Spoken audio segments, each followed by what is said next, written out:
Inanunsyo ng Manila Electric Company o Meralco ang pagtaas ng singil sa kuryente ngayong Marso. Mula sa dating 12.2 pesos kada kilowatt hour, tataas ito sa 12.29 pesos kada kilowatt hour. Para sa mga karaniwang kumukonsumo ng 200 kilowatt per hour, ito'y may dagdag na 53 pesos sa kanilang buwanang bill.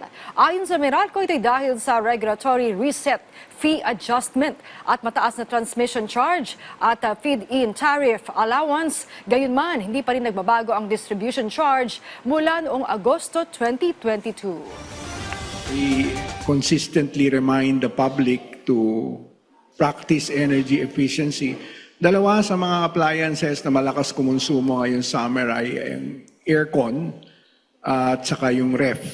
So sa air conditioning units, let's make sure laging malinis yung filter ng aircon. Set nyo na lang sa 25 degrees instead of yung 18 and 19 na usual settings kung gusto nating malamig na malamig. 25, komportable, at the same time, hindi masakit masyado sa bills natin.